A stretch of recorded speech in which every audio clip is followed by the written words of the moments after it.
Hello friends, सभी को good morning. आप सभी को आपके अपने यूट्यूब चैनल केबीएस स्टडी पर सभी लोग को स्वागत करता हूं। आइए देखते हैं, हम लोग प्रीवियस ईयर्स क्वेश्चन सॉल्व कर रहे थे। अगर आप लॉर्ड पीसीएस की तैयारी कर रहे हैं तो आपके लिए क्लास इंपॉर्टेंट है, अंत तक वीडियो में बने रहिएगा।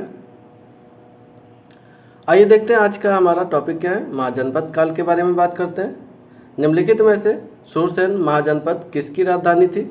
तो इसको याद रखना, मथुरा की राजधानी थी सूरसेन। ये वीडियो और ये एग्जाम में पूछा हुआ क्वेश्चन है 2023 में, तो इसको याद कर लेना। और भी महाजनपद की बात कर लेते हैं। जैसे सूरसेन की हमारी क्या थी? मथुरा थी। वज्र की बात कर लेते हैं, वैशाली थी।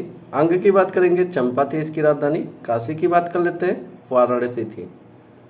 तो ये प्रमुख राजधानियाँ और महाजनपद थे जो इम्पोर्टेंट है, इनको याद जरूर कर लेना। लेते हैं 6वीं से 14वीं शताब्दी तक निम्नलिखित में से कौन सा सबसे शक्तिशाली महाजनपद था? तो इसको याद रखना, यह हमारा मगध था। यह सबसे शक्तिशाली जनपद माना गया है 6वीं से 14वीं शताब्दी के मध्यकाल में। 6वीं से 14वीं शताब्दी के मध्य में मगध जनपद सबसे शक्तिशाली महाजनपद था। मगध प्राचीन भारत के 16 महाजनपदों में से एक था। इसकी स्थिति मूलतः की बात करेंगे दक्षिण बिहार क्षेत्र में आती थी। इसके अंतर्गत आधुनिक पटना, गया जैसे जिले इसमें शामिल थे। इसकी राजधानी की बात कर लेते, गिरिब्रज या राजगिरी थी, जो 5 पहाड़ियों से घिरी हुई थी। तो इसको याद रखना, ये सबसे शक्तिशाली महाजनपद था। आगे बात कर लेते, राजा बिंबिसार के दरबार में उस प्रसिद्ध चिकित्सक का नाम क्या है जो भगवान बुद्ध के निजी चिकित्सक थे? तो इसको याद रखना, जीवक थे। बिंबिसार हर्यक वंश का संस्थापक माना जाता है या बौद्ध धर्म के अनुयायी था। तो इसको याद रखना। इसके दरबार में प्रसिद्ध चिकित्सक जीवक रहते थे, तो उनको याद रखना, जिन्हें भगवान बुद्ध का निजी चिकित्सक के रूप में उनकी सेवा के लिए भेजा गया था। अजातशत्रु पूर्वी भारत में मगध के हर्यक वंश का एक राजा था, वह बिंबिसार का पुत्र था। आगे बात कर लेते हैं। अगला क्वेश्चन हमारा क्या कह रहा है? 6वीं शताब्दी ईसा पूर्व में जैन और बौद्ध ग्रंथों में कितने महाजनपदों का उल्लेख है? तो इसको याद रखना, 16 महाजनपदों का उल्लेख है।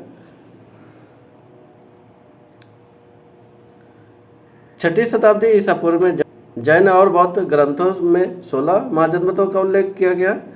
बौद्ध ग्रंथ की बात करेंगे अंगुत्तर निकाय, और जैन ग्रंथ की बात कर लेंगे भगवती सूत्र। दोनों में ही 16 महाजनपदों का जिक्र किया गया, तो इसको याद रखना।